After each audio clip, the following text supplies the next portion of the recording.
Olá a todos, sejam muito bem-vindos a mais uma aula de literatura portuguesa. E hoje vamos estudar a poesia barroca em Portugal. E o título da aula, Fênix Renascida e Postilhão de Apolo, poesia maneirista ou poesia barroca? Então essa é a questão que norteará a nossa aula. Durante esse período do século XVII, o século do Barroco, toda a produção literária no gênero poético foi compilada posteriormente em duas grandes obras, em vários volumes, que são A Fênix Renascida e O Postilhão de Apolo. Alguns críticos desmerecem essa produção poética, mas nós vamos ver que essa produção poética tem sim o seu mérito, apesar de muito vazada em modelos camonianos e modelos gongóricos, ou seja, vazadas nos exemplos de Camões e de Luís de Gôngora. Existe, portanto, uma desqualificação no interior da crítica literária, principalmente uma crítica do século XVIII, século XIX, que desvaloriza essa produção poética, mas nós vamos ver que essa produção poética ela tem uma importância no cenário da literatura portuguesa do século XVII. Bom, então a nossa pergunta é: se essa poesia apresenta elementos maneiristas ou elementos barrocos? Temos que entender o que é o maneirismo e o que é o barroco. Em geral, a grande parte das historiografias da arte consideram o Renascimento e depois do Renascimento o Barroco, mas acabam deixando de lado um estilo intermediário entre o Renascimento e o Barroco, que é o chamado maneirismo. O que é o maneirismo?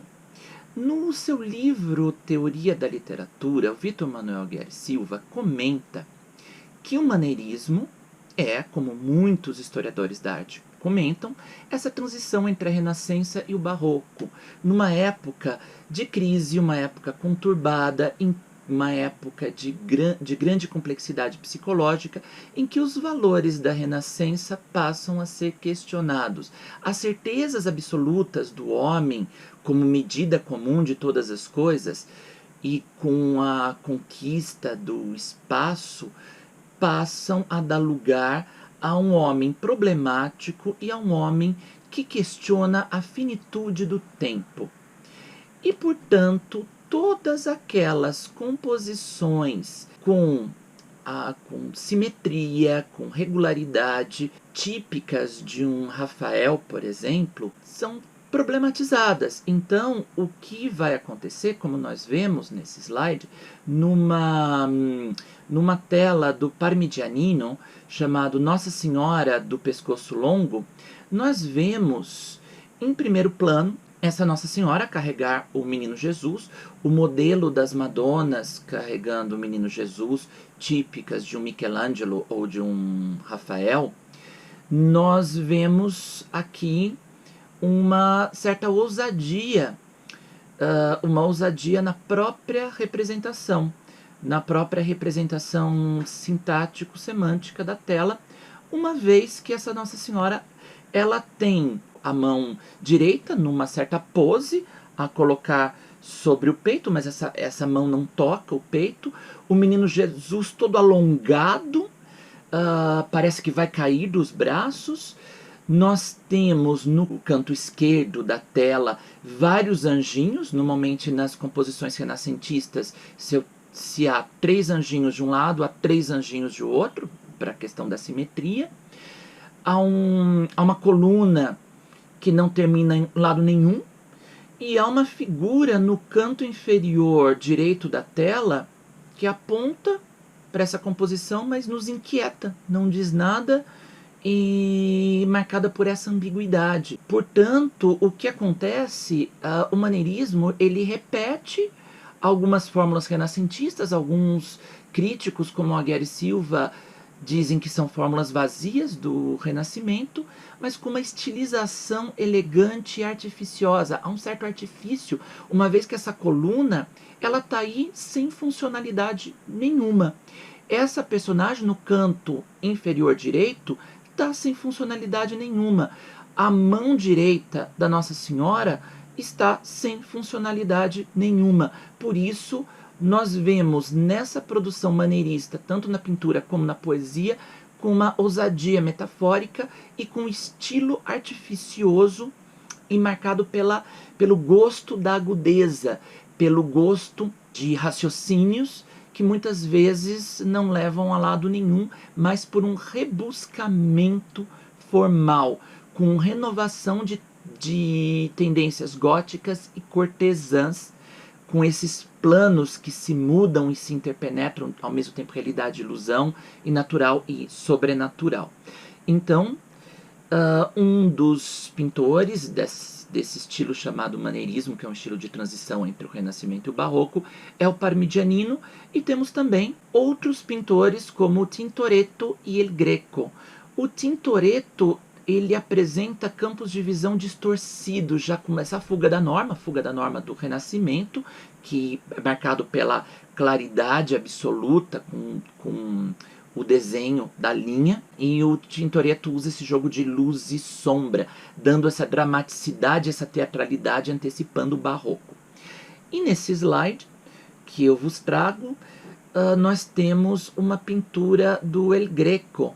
O El Greco, ele é marcado pelas figuras ondulantes, como nós vemos esse Jesus Cristo pregado na cruz, todo ondulante, ele não está reto. E nós vemos essas figuras extremamente alongadas, os membros muito alongados, os membros, principalmente tanto as pernas como os braços, extremamente alongados. Então, nós vemos que o porquê, da onde vem a palavra maneirismo, vem a maneira de, muitas vezes imitação de modelos renascentistas, mas com uma grande liberdade formal, já próximo do Barroco. Então muitos imitavam e problematizavam representações canônicas do Rafael e do Michelangelo. Já o Barroco, como movimento artístico que se inicia final do século XVI, passa todo o século XVII e parte do século XVIII, muitos críticos afirmam que o Barroco é a arte da Contra-Reforma, mas não é. O Barroco, ele é paralelo à Contra-Reforma, à Companhia de Jesus e ao Concílio de Trento. É claro que a Contra-Reforma católica utiliza o Barroco para os seus fins ligados à sua ideologia e à sua temática, para fins catequéticos. Mas o Barroco não é mero desenvolvimento da Contra-Reforma. Ele ocorre como movimento artístico paralelo a ela. Porque na Renascença, as descobertas marítimas e a ciência copérnica, que mostram esse espaço como um espaço infinito, o fato de que muitas nações navegadoras chegaram a várias partes do mundo, ao mesmo tempo se percebe que esse homem que é capaz de dar conta de um espaço infinito, ele tem contra si um tempo que é finito. Portanto, a fugacidade das coisas, a efemeridade da vida, são temas muito caros ao Barroco. Porque o homem barroco, ele está suspenso entre dois abismos, ou infinito ou nada. Então, vai ser uma arte marcada por opostos, por uma tentativa, por uma síntese conciliadora de opostos, ao mesmo tempo em que o homem está marcado pelas solicitações da carne, ele está marcado pelas solicitações da alma. Muitos críticos que viam essa poesia barroca, essa arte barroca, como um certo obscurantismo, vão dar lugar a outros críticos, como Damaso Alonso e toda a sua Generación del 27, em Espanha, que passam a valorizar a poesia do Luis de Góngora como um grande exemplo de poesia barroca, não mais como uma poesia marcada por um artificialismo obscuro e ridículo, e sim como uma poesia marcada por grandes técnicas de inovação. E Portanto, nós vemos as duas principais tendências do barroco. O barroco, ele predomina principalmente em países como Itália e Espanha. E nós vamos ver o porquê que ele tem uma forte presença em Espanha, a ponto de se definir em dois estilos literários, que são o cultismo ou gongorismo e o conceptismo ou quevedismo. O cultismo ou gongorismo é um estilo muito mais suntuoso, com uma grande combinatória, um grande jogo de palavras. A palavra jogo é muito importante pelo fato de se criar a ilusão. Da mesma forma que na arquitetura, na pintura, criam-se efeitos de trompe-l'œil, que é o enganar os olhos, também se utiliza esse jogo de palavras na poética gongórica. Então, com uso abundante de metáforas. As metáforas que vão trazer relações muitas vezes não previstas e grandes retorcimentos, também os grandes retorcimentos gramaticais, as várias figuras de sintaxe, possibilitam uma grande beleza formal à poesia cultista ou gongórica. Já a produção literária conceptista, que aparece principalmente nos sermões do Padre Antônio Vieira, principalmente na poética do Francisco Quevedo, é marcada por uma densidade de conteúdo e uma forma de condensação das imagens, que geram como efeito de sentido um grande engenho, um grande jogo de raciocínio. Então, tanto Góngora como Quevedo se opunham um ao outro e deram origem a esses dois estilos que muitas vezes vêm juntos na produção literária de vários outros autores.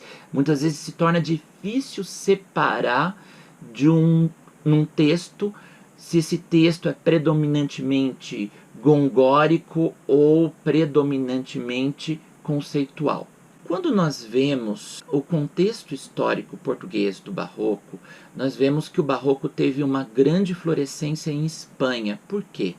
Porque em 1578, o rei Dom Sebastião desaparece na Batalha de Alcácer Quibir. O trono português fica sem sucessor. O tio do Dom Sebastião, que é o cardeal Dom Henrique, já bem velhinho, assume o trono. São discutidos os problemas dessa crise dinástica e o Filipe II, rei da Espanha, ele tem parentesco com o rei Dom Sebastião, ele é tio do rei Dom Sebastião, ele acaba promovendo a chamada União Ibérica. De início, por mais que os dois impérios, tanto o Império Espanhol como o Império Português, tenham se unido com certa liberdade para Portugal, mas Portugal perde a sua autonomia e no reinado dos outros dois Filipes, cada vez mais Portugal fica dependente da coroa espanhola.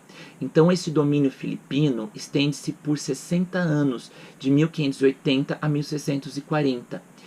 E durante todo esse período, há resistência, ensimesmamento, ou seja, Portugal começa a se pensar enquanto Portugal e com desenvolvimento de uma religiosidade exacerbada, procurando suas fontes no misticismo, num cristianismo milagreiro que pudesse livrar Portugal do domínio espanhol. Então nós temos algumas publicações no plano místico e heróico que funcionam como resistência a esse domínio espanhol, como, por exemplo, a paráfrase e concordância de algumas profecias do Bandarra. Vale lembrar que o Bandarra era aquele sapateiro de Trancoso que, no reinado de Dom João III, escreveu profecias rimadas a partir de textos bíblicos, e a Inquisição foi instaurada no mesmo reinado de Dom João III, em 1536, portanto, o Bandarra foi perseguido pela Inquisição. Essas profecias circulavam de boca em boca e eram profecias que afirmavam que Portugal seria um quinto império, seria o império de Cristo na Terra. E, portanto, o Dom João de Castro utiliza-se dessas profecias como resistência ao domínio espanhol. Há uma epopeia chamada Condestabre, do Francisco Rodrigues Lobo, com 20 cantos e 8ª rimas decassílabas, em que se elege como herói nacional o herói que impediu Portugal de cair sob domínio de Castela na Batalha de Ojubarrota de 1385. Então esse Nuno Álvares Pereira é o grande herói dessa epopeia. E também o Padre Antônio Vieira, com A História do Futuro, Esperanças de Portugal e Claves Profetaram, que foram publicações póstumas, uma vez que o Padre Antônio Vieira teve problemas com a Inquisição ao profetizar esse Quinto Império, sob o comando, já não de Dom Sebastião, mas sob o comando de um membro da dinastia de Bragança, da recém-fundada dinastia de Bragança, que será fundada em 1640. Então nós temos várias resistências ao domínio espanhol, porque não foi em 1640, em 1º de dezembro de 1640, quando é aclamado, e nós temos no slide uma representação pictórica de Dom João IV, Duque de Bragança, aclamado rei de Portugal, iniciando uma nova dinastia. Não foi com a aclamação do rei Dom João IV que a situação ficou resolvida. Houve várias guerras de restauração contra Castela de 1640 a 1668. Castela só sossegou porque estava prestes a perder a Catalunha. Então, por isso que acabou por conceder essa autonomia a Portugal. Mas mesmo depois que Portugal se livra do domínio espanhol, em 1640, há várias guerras pela restauração, para que Portugal recupere a sua autonomia, e para que essa autonomia fosse conseguida, foi muito difundido o mito do sebastianismo, a ideia de que haveria um quinto império, cujo poder espiritual seria do Papa e o poder temporal seria de um rei português. E nós temos, portanto, a poesia que foi produzida nesse período, segundo o Francisco Silveira, neste livro chamado Literatura Barroca, ele afirma que é um cancioneiro geral do Garcia de Rezende camonizado e gongorizado, ou seja, com elementos de Luís de Camões e de Luís de Gôngora. Porque nós vamos ver, por exemplo, quando nós lemos um poema de um escritor desconhecido, que se inicia um nada amor que pode tudo, ele é muito parecido com o poema Amor é Fogo que arde sem se ver, do Camões. Então eu vou ler os dois poemas e vou fazer a análise. Então, o poema que está na lírica do Camões, isso no século XVI, então vamos recuperar esses elementos já com uma das temáticas do Camões, que eram temáticas que antecipavam o maneirismo e o barroco, embora o Camões seja um escritor renascentista. Na sua lírica apresenta principalmente essa questão dos temas do desengano, do desconcerto do mundo, da efemeridade, da vida, etc. Amor é fogo que arde sem se ver. É ferida que dói e não se sente. É um contentamento descontente. É dor que desatina sem doer. É um não querer mais que bem querer. É solitário andar por entre a gente. É nunca contentar-se de contente. É cuidar que se ganha em se perder. É querer estar preso por vontade. É servir a quem vence, o vencedor. É ter com quem nos mata, lealdade. Mas como causar pode seu favor nos corações humanos amizade, se tão contrário a si é o mesmo amor? O grupo brasileiro Legião Urbana, na canção Monte Castelo, traz como um dos tantos intertextos esse poema.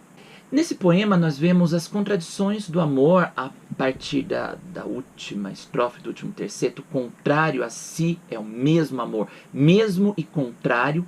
E nós temos uma série de paradoxos, que são oposições na mesma ideia. Ferida que dói, não se sente. Contentamento, descontente. Dor sem doer. Não querer, bem querer. Solitário entre a gente. Nunca contentar-se, contente. Ganhar, perder. Preso, vontade. Servir, vencedor.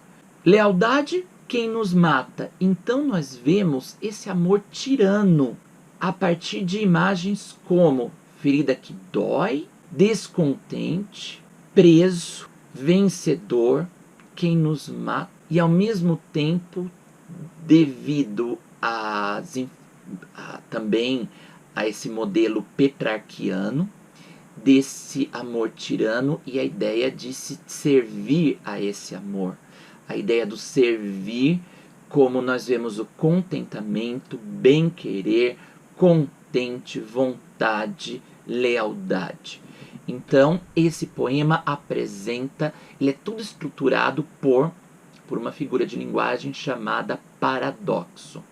Por isso, nós vamos ver nesse poema do autor desconhecido, dessa poesia barroca, que nós podemos ver, é barroca, é maneirista pelo fato de estar à maneira de Camões e de fazer todo esse jogo de palavras à maneira de Gôngora. Não temos essa resposta. É um nada-amor que pode tudo. É um não se entender o avisado. É um querer ser livre e estar atado. É um julgar o parvo por sisudo. É parar os golpes sem escudo. É cuidar que é estar trocado. É um viver alegre e enfadado. É não poder falar e não ser mudo. É um engano claro e muito escuro. É um não enxergar e estar vendo. É um julgar por brando ao mais duro. É um não querer dizer e estar dizendo. É um no maior perigo estar seguro. É por fim um não sei que não entendo. Da mesma forma que há o questionamento no último terceto, mas como causar pode seu favor nos corações humanos amizades e tão contrário a si o mesmo amor, no último terceto desse poema, desse escritor anônimo, nós temos não sei que não entendo, nós temos duas negativas da ausência do saber e todo o poema marcado por esses paradoxos. Nada, tudo. Não se entender, o avisado. Ser livre, estar atado. Parvo, sisudo. Parar os golpes sem escudo. Cuidar que é estar trocado. Alegre, enfadado. Não poder falar, não ser mudo. Claro, escuro. Não enxergar, estar vendo. Brando, duro. Não querer, estar dizendo. Perigo, seguro. Então nós vemos, da mesma forma, na mesma estrutura, com a figura de linguagem chamada anáfora, que é a repetição do início do verbo, esse é um. Reparem que essa regularidade até o segundo verso da penúltima estrofe e depois é por fim. Esse por fim que instaura uma quebra, mostrando que a incompreensão do eu lírico diante dessas contradições deste amor que é marcado por essas, tanto nada, tudo, claro, escuro, por esse jogo de oposições. Nós temos também outros dois poemas que vamos analisar rapidamente. Um deles, que é do Antônio Barbosa Bacelar, que viveu no século XVII, que se chama A Uma Ausência. Sinto-me sem sentir todo abrasado, num rigoroso fogo que me alenta. O mal que me consome me sustenta, o bem que me entretém me dá cuidado. Ando sem me mover, falo calado. O que mais perto vejo se me ausenta, e o que estou sem ver mais me atormenta, alegro-me de ver-me atormentado. Choro no mesmo ponto em que me rio. No maior risco me anima a confiança. Do que menos se espera, estou mais certo. Mas se de confiado desconfio, é porque entre os receios da mudança ando perdido em mim como em deserto.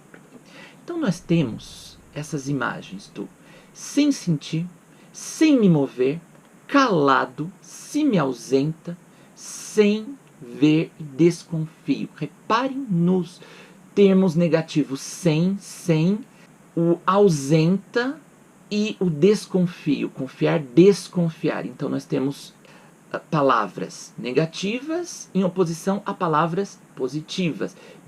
Nós encontramos sinto-me, falo, perto, ando, ver-me, me rio e certo.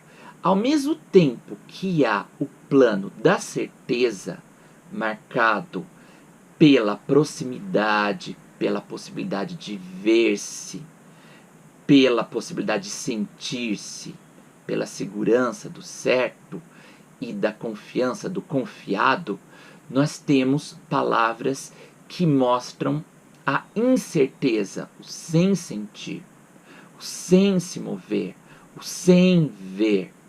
Então, a ideia de que este eu lírico, ao mesmo tempo, está marcado pela segurança, mas ao mesmo tempo pela insegurança, dada a questão desse grande tormento, tanto do maneirismo como do barroco, que é o tormento da passagem do tempo, receios da mudança, perdido em mim como um deserto, essa crise de identidade, essa imagem do deserto, essa imagem da falta, essa imagem desse movimento em espiral, tal como as espirais das construções barrocas, esse movimento interno marcado pelas contradições psíquicas deste eu.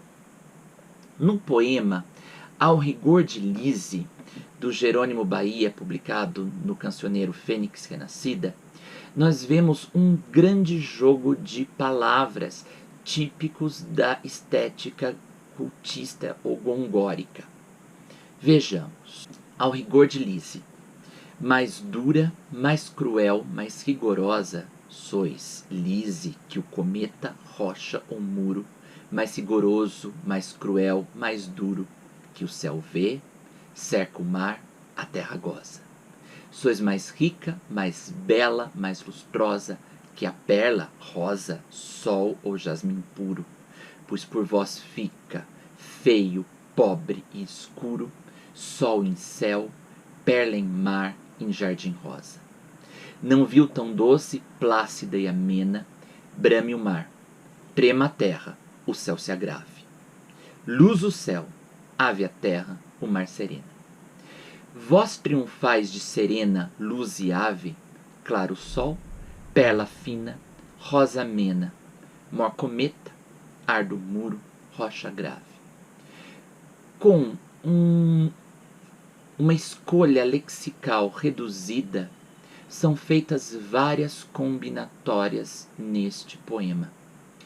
Há um eu lírico que dirige a sua mensagem poética a essa Lise, que é marcada a partir de elementos, de palavras que representam a comparação, estruturas sintáticas comparativas, como mais dura, mais cruel, mais rigorosa, nesse ritmo ternário. Então nós temos 3 elementos que são comparados, céu, mar e terra, e esses 3 elementos comparados eu tenho a estrutura sintática da comparação, mais dura, mais cruel, mais rigorosa, mais rigoroso, mais cruel, mais duro, na primeira estrofe.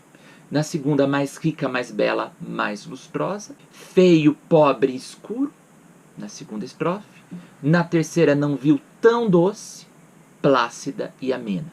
Então, eu tenho 3 elementos, e a partir desses 3 elementos sintáticos de comparação, de superioridade, o mais e o tão, há elementos como céu, mar e terra.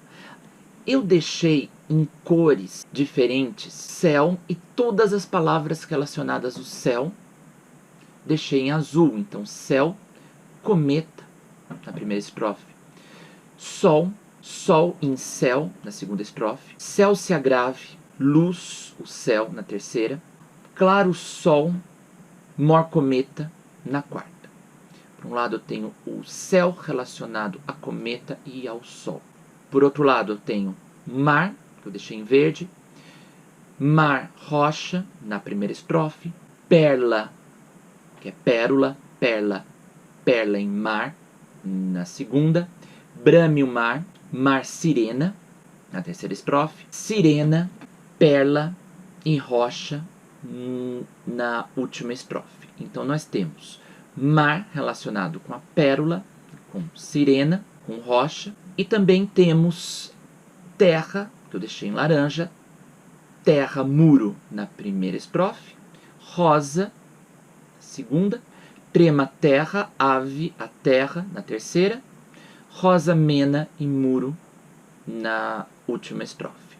Então nós temos essa combinatória céu com sol, mar com perla, terra, rosa, com esses elementos da natureza comparados a lise, a esse rigor, porque junto com esses elementos céu, mar e terra, nós temos esses elementos como o cometa ligado ao céu, a rocha ligada ao mar e o muro ligado à terra como elementos de rigor, e nesses elementos de rigor comparados a essa lise.